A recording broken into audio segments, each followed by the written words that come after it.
bit of an origin story for Murdoch, which is a lot of fun. We've sort of alluded to all of these things that Murdoch does or has done in the past, or places he's been and experiences that have molded and shaped him. We need to record accurate descriptions of every body.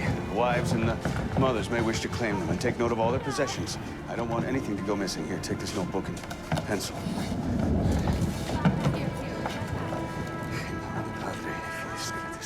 I was really interested in writing about Murdoch's childhood because I like to know why people ended up where they ended up. And so I thought, hey, this will be good, set in Nova Scotia, where he's from, and this important priest. And he got interested in detecting at that shipwreck time, so that's how it all started. Father Keegan is loosely based on someone I knew. I got my BA at what was then Assumption University, run by the Basilian Fathers.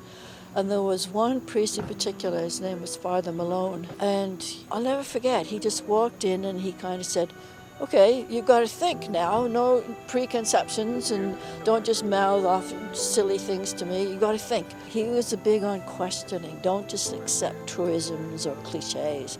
Question them. Father Keegan? Oh, my Lord. William Murdoch.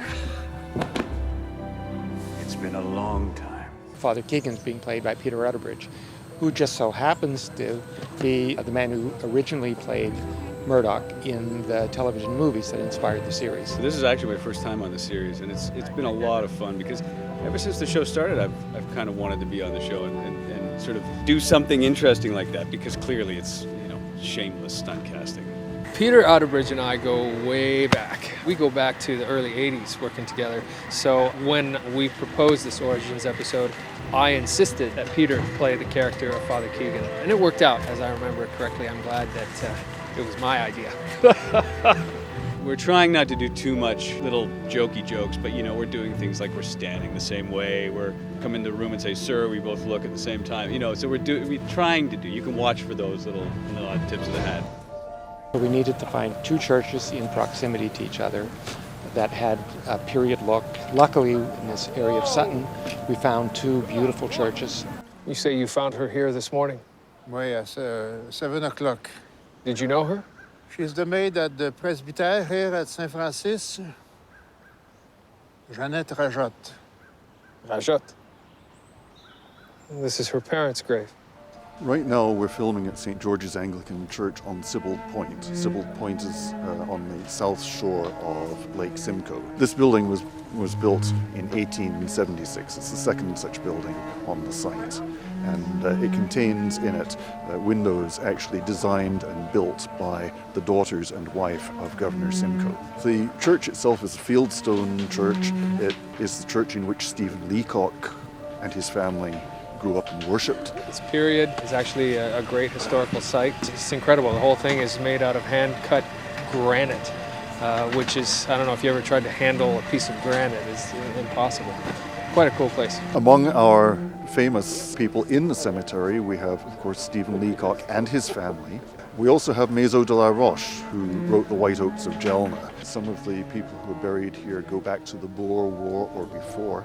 Fascinating cemeteries. They are open to the public to come and peruse.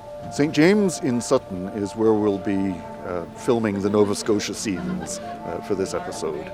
It was built around 1858, also as part of the same parish. The churches are absolutely stunningly beautiful. They're very much period pieces. They haven't been spoiled by the ravages of time or modernity, and so for a period mystery such as Murdoch, they're absolutely perfect.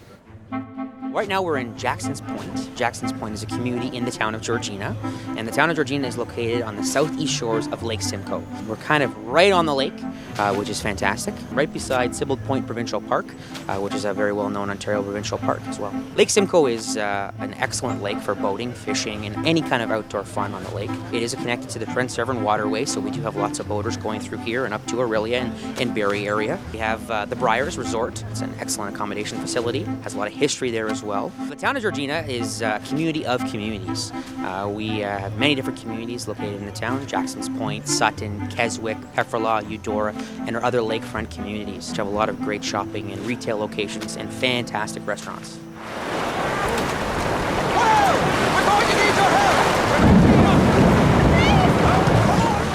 The event that brings young Murdoch, that first turned him on to doing detective work, it was watching his mentor, this priest, sort out what might have happened during the storm. It was a seminal kind of event in his life as a young boy and in the priest's life that they both spend the rest of the episode kind of reflecting and remembering.